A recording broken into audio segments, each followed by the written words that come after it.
This is the West Michigan Sports Show, presented by Dasos Digital. Now, here's your host, Brandon Wirth. Welcome into another edition of the West Michigan Sports Show, presented by our great friends at Dasos Digital. Navigate your way through the digital wilderness with the official stat provider of all of our broadcasts, Dasos Digital. Brandon, we're joining you here.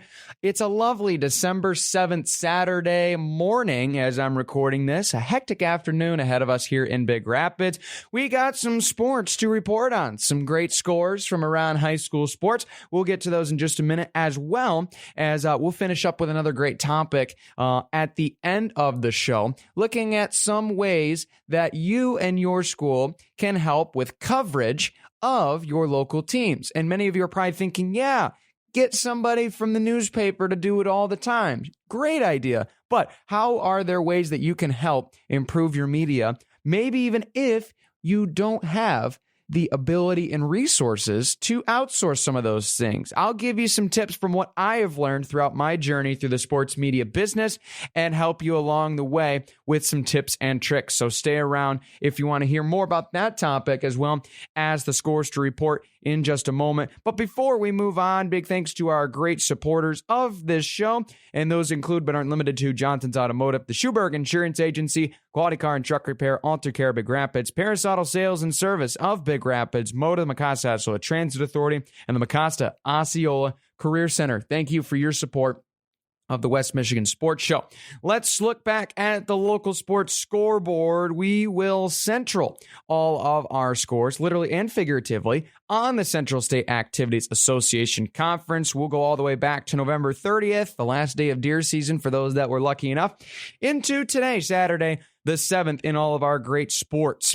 Looking at some scores we have here from around the league, we'll start back on December 2nd.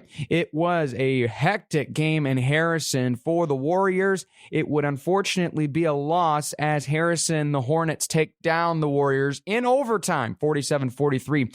The final score in boys hoops back from the 2nd. That would have been Monday. Big Rapids girls basketball got on the right foot with a win over the Cadillac Vikings at home. A thriller down to the end, 31-27. Big win for those. Big win as well for a lot of those players, a lot of young players, especially getting a lot of great minutes I saw in that game. Hart and Grant duked it out. The Tigers would take a loss at the home of the Pirates over there near the Lakeshore, 44-32.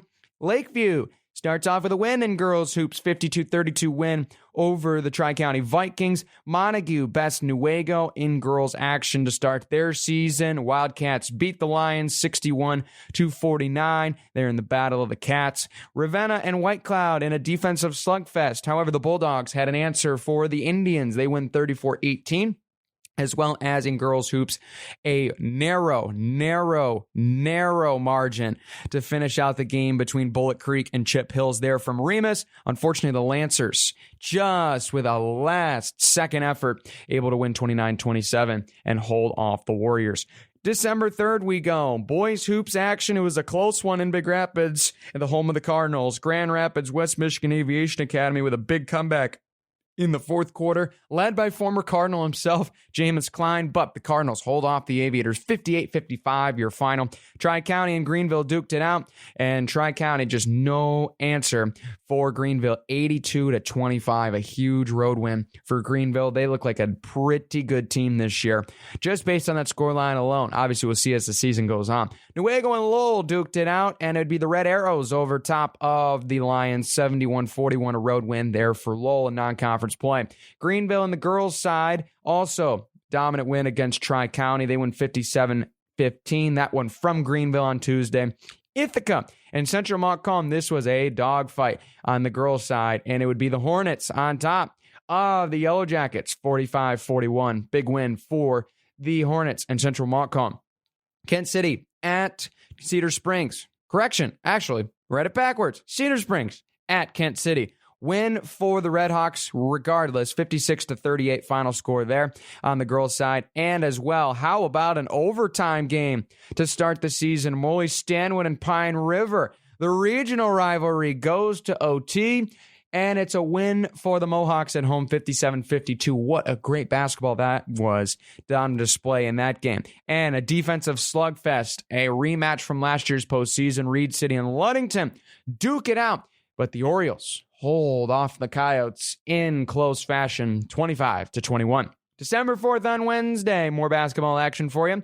Grant takes down Belding in the Black Knights, 65-47. Big win for the Tigers to start the season. Chip Hills against Alma. It'd be the Panthers on top of the Warriors, 56-44. Sparta and Newaygo would duke it out. It would be Newaygo over Sparta in girls hoops, 52-24. Also had wrestling action as well for many schools over at Central Montcalm and Cedar Springs. We'll highlight those as we go along with the show. We do have one score to report from wrestling, and it was Kanawha Hills and Grant, and it would be a win for Grant. So congratulations to Grant for starting off their season on the right foot on the wrestling mat, as well as Newaygo falls to Kanawha Hills, 71-10. Dominance there. Reed City also hosting Cadillac, Clare, and Mount Pleasant. Great overall results there, including some of the football stars starting off on the right foot for the Coyotes in the win column. December 6th, that was this past Friday night. Many of you tuning in for those score lines, and you got them right here in front of us. So let's go. Grant and Tri-County and Boys Hoops talk about an offensive performance of the ages for Grant. 86 points they put up on the Vikings to win 86-44. Big win for the Tigers. They look to be trying to make some noise at the top of the boys basketball tables once again here this year. Kent City goes on the road in boys hoops and takes down Lakeview at their place by a 25-point margin, 64-39. Morley Stanwood, Central Montcalm. This was a heater there from Morley. It was back and forth battle, came down to the wire, and it'd be a winner for Morley Stanwood as they beat the team from Stanton and Sheridan, 58-53, the final score. Mohawks over the Hornets. Boys hoops, Reed City hosting Newaygo. Battle of back and forth. We've saw these two schools have a little mini rivalry. And this time Newaygo gets on the right foot. They win in the den, 81-65 over Reed City. Big performance there from Newaygo. Also in boys hoops, Chip Hills and Big Rapids duke it out there in Remus. Was a little bit of a slow start for Big Rapids, but they kick it in high gear. They win it by a score 70-50. There from Remus. Big win, 3-0 now for the Cardinals on the season. White Cloud and Shelby, you talk about defense. If you're a fan of defense, you got defense in this game. That's for sure. White Cloud Friday night with the win over Shelby, 30-26. Yes, that is a basketball score, not a football score. Pretty impressive defense from both of those teams, or might have been some bad shooting overall. Maybe a combination of both. Either way, Indians stay gritty, and they get the victory there at home. Also, Grant and Tri-County duke it out in the girls' side as we swing over to the girls' action that happened before. 47-34 win for the Tigers over the Vikings there. So Grant starts off on the right foot. Kent City, same ordeal. This time they're on the road at Lakeview, 61-40. Kent City completes the sweep over the Wildcats. Also another sweep for Morley Stanwood. Big win for the girls. They get a win over Central Montcalm, 42-35. Big win there. Reed City and Newaygo would battle it out. Unfortunately, Reed City would drop 2 to Newaygo as the Lions complete the road sweep to start the CSAA season. 35-25. Lions win it over the Coyotes. Also, to finish out in CSAA action, Big Rapids and Chip Hills battled also in a defensive slugfest. Cardinals defense holds Chip Hills under 20 as they win 38-19. Your final score. Also got some great bowling and wrestling action. Yes, you did hear that right. Some bowling over there for Reed City. They'll be hosting Big Rapids this morning over there at AJ's, so you can go on over there. Obviously, it'll probably become said and done by the time, if you are hearing this, if you try to go over there. But you can get probably some bowling on deck, maybe. Shout out to AJ's a little bit there. Wrestling action also as well happening today. We got quite a bit for you here on deck. The Cardinal Invite in Big Rapids, they're going to be hosting a whole slew of schools in this upcoming tournament, including Reed City, Lakeview, Central Montcalm, Boyne City, Blanchard, Montebello, Tri-County, East Kentwood, Montague, Kanawha Hills, TC West, all going to be in attendance, according to online sources, for that 9 a.m. start over there in the Cardinal Invite. Also, some other schools will be heading over for the Dansville girls wrestling tournament. Those include Eaton Rapids, Chip Hills, and Lowell going over to Dansville. Tri-County will also be hosting their own tournament upcoming, and I believe it's going to be the Newaygo County tournament. So we'll have some of those schools in action here coming up in just a few days. So that's your scores to report. We're going to step aside. We're going to pay some bills thanks to our great sponsors. We'll be right back after these words right here on News Radio WBRN. Dazos Digital is a proud sponsor of the West Michigan Sports Show. They specialize in elements to help take your business to the next level with everything digital. Dazos Digital is different from traditional media companies and digital advertising agencies because of our attention to detail for our clients. We pride ourselves on the creative we build for our clients and the positioning we offer them within their target market. You can find out more information at dazosdigital.com or by contacting the Big Rapids Media Network. Welcome back here to the West Michigan Sports Show, presented by Dazos Digital, as we take you through 4 o'clock here, News Radio WBRN. Looking ahead here at ways that you can improve your school's media coverage by cheap. Little resources involved. How can you help make your school sports covered a little bit better? And many of you are thinking the number one thing, and I couldn't agree with you more. Coverage in media takes time and effort, especially if you don't have somebody doing that on the outside, which I got to give a shout out to a lot of our local media outlets as well. Yes, that includes myself included. Give myself a pat on the back. But all the other local newspapers do a great job of this. Some other news sites online do a great job with this. Just highlighting a lot of the student athletes and what they're doing. And I think it's great.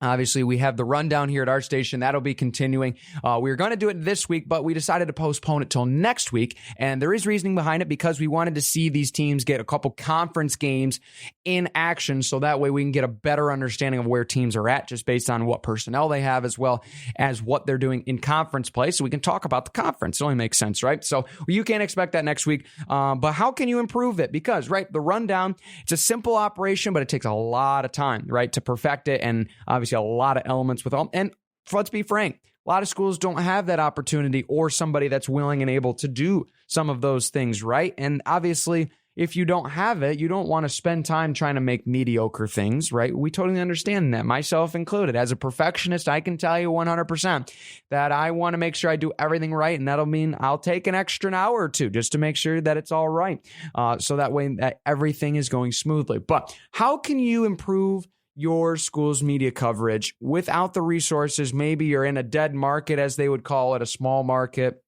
local paper. Maybe you get a little bit here and there. Maybe you get a little bit from the fans as far as that are at games, maybe live scoring, live tweeting. Those things are great. I'll tell you about a couple resources that can certainly help, and that can really help boost the school's news coverage. Number one on the list is really a simple one, right? For many people that look for a lot of what's going on in school and in sport, they're looking a lot at scores, right? How did teams do? Did they win or lose, right? Obviously, analysis within it is important, but at the end of the day, did they win or lose? That's the number one thing that people are looking for, right? The teams show up on game day or competition day to oust one another, right? Everybody has to have a win or a loss at the end of the day. And so looking at who won and who lost is important. So just simply posting scores. I think schools, there's a lot of people that do a great job of having people out there in the community that are communicating the scores to an audience in their own following. And I think that's a great thing, right? You can tag the school, they can retweet it. It makes it simpler for them. But you can have that ability for fans, even though maybe they're not at the game, maybe they're away from a radio, maybe they're away from just being away in vicinity, right? Maybe they're out of town, maybe they're on vacation, and they're far away from their home team, but they still want to follow and track. Maybe they don't want to pay to watch it online. Maybe they don't have a radio source to listen to or stream anything like that. Just simply getting the score so people can follow along. It really does a lot. It keeps people informed, especially in the communities of a lot of elderly aged people, not saying anything anything, just ageism or anything like that, not being ageist, maybe you would want to say, but just having that ability for them to be able to follow it in the simplest way possible, that they can just simply look on Facebook or X, right, and they can see a score. It definitely brings just a little bit, right, that gets them something to think about and something to talk about when they're talking to their friends about how the team's doing this year, so on and so forth. There's some apps that also have been kind of kicking on, especially one, ScoreStream. Many people use ScoreStream. I personally do look at ScoreStream on game days for a lot of our local schools in the area. We got some fans around that use that app. It's a great tool. I believe free in most facets that you can use. And basically it just allows people to go on and post the scores in kind of a forum, have fans follow along. So if you go on there, all the games are in there. All you got to do is just say what the score is at the end of the quarter, at the end of the half, at the end of a match, whatever it is. And it's a cool way, especially for basketball, a lot of team sports like football as well, baseball. Those are great ways as well, and they're very cheap. So number one, looking at posting the scores. Very, very important. Number two, and I think this is a big one that a lot of schools have taken the step in the right direction. I think it's great to see, especially with how evolved media is and the portrayal of digital media, especially on social media platforms, is simple things like game day posts, right? Letting people know that people are playing today, where they're playing, when they're playing. It really does, at the end of the day, matter a lot, because people can then block the time out of that day. Say, all right, at 7:00 tonight, there's a game. I'm going to go to the field. I'm going to go to the stadium. I'm going to go to the gym, right? I'm going to go support at this place at this time. I'm going to buy tickets and I'm going to go support, right? That's the number one way for support. It's the easiest way, right? Simply getting fans in the building, whatever venue you're at, is number one support way to do it. And so people can have those opportunities to do that. And what I've been really impressed with by a couple schools here in our conference, especially, more and more are also improving with this. And it's great to see the movement forward with just a lot of these overall posts involving the athletes themselves. I think some schools do a great job of that. There's access on online templates as well as a lot of graphic design sites that you can use. You can pay for the extravagance of, all the way up to Adobe Suite like some professionals use, or you can simply, go into a simple platform. I've seen it done before where people simply can make a simple post or a graphic on PowerPoint, Microsoft PowerPoint or Google Slides, right? It's possible to do those things. Many people don't think about it, right? They think, oh, we don't have Adobe Photoshop. We don't have an opportunity to get Canva Pro. We don't have the opportunity to go get these really big template sites to snag a lot of graphic material that looks good, right? Many people can make them. It might not be the greatest thing, but just letting people know, whether it's just a simple post, right, on Facebook, might not even need a graphic. I love seeing the athletes themselves, being in the graphics, you're involving them too. But at the end of the day, there's got to be something to help let the fans know how they can go to the game, where it's at, what time it's at, so on and so forth, right? Just the little things to be able to do that. The number three thing I think is a really cool one, and this one might be out of the comfort zone for a lot of overall people when it comes to coverage, right? And this is where newspapers, media come in huge, because they know what questions to ask. They know exactly what they want to talk about, and they know what the athletes want to talk about, right? But, media interviews are great, right? And maybe it's not necessarily to the formal press conference-y type of an interview, which, let's be honest, is one that does a lot of press conferences weekly, right? Press conferences are great. Don't get me wrong. But, we want to see more of the casual side of athletes, I think. And that's the biggest premise for why I tackled on with Joe Nagy when we originally started the MBSP, getting behind the scenes with Ferris State and college sports, which eventually evolved fully into Behind the Bulldogs, which is on this station before this show on the air. You can also find Behind the Bulldogs on YouTube as well as Spotify and Apple Podcasts. But simply being able to look at a lot of what these athletes are doing on the floor and being able to highlight it, being able to hear from them, right? How did the game go? How big was that win? Oh man, it was massive.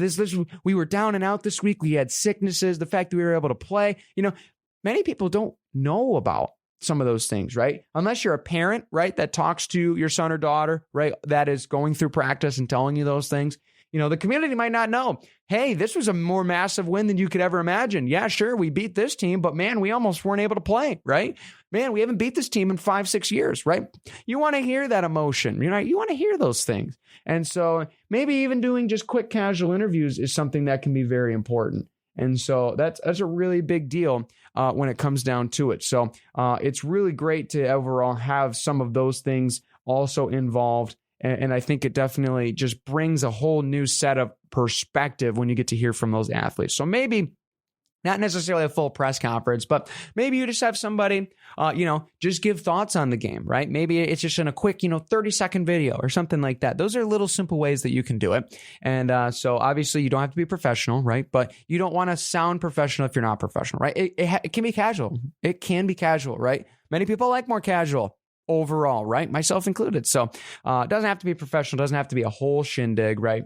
And just getting able to hear from the athletes and the community to hear from those athletes is super important. And coaches are more than happy to be able to media train, right? They've done it for many years. They know how it's done, and they know how to be able to teach kids how to talk to media, and they've done so, and they've done so already. So those are 3 big ways. One way I would also recommend for those that are able to, when it comes down to it, is definitely the cross collaboration of promotion is important, right? Being able for other sports to support other sports and recognizing that is a big way, right? At Ferris State, they do that very, very well. You see football players attending volleyball games, soccer players attending basketball games, cross-country athletes looking at softball games. We're doing those cross collaborative support systems, and a lot of the athletes do so at the other schools, right? And obviously that's very important, but also highlighting that during the games as well gives opportunity for fans to connect with the other sports as well. So that's kind of a way to help with those. So those are some simple ways. Hopefully you guys enjoyed that. At least got maybe a little bit of insight, maybe got yourself, got the training on the tracks a little bit. Now you can go full steam ahead with whatever ideas you have. But hopefully those helped you. If they did, let us know at WBRN.com, and we'll get you another episode here for the West Michigan Sports Show coming up very soon. Thanks for your support. We'll be back to regular scheduled programming right here on News Radio WBRN.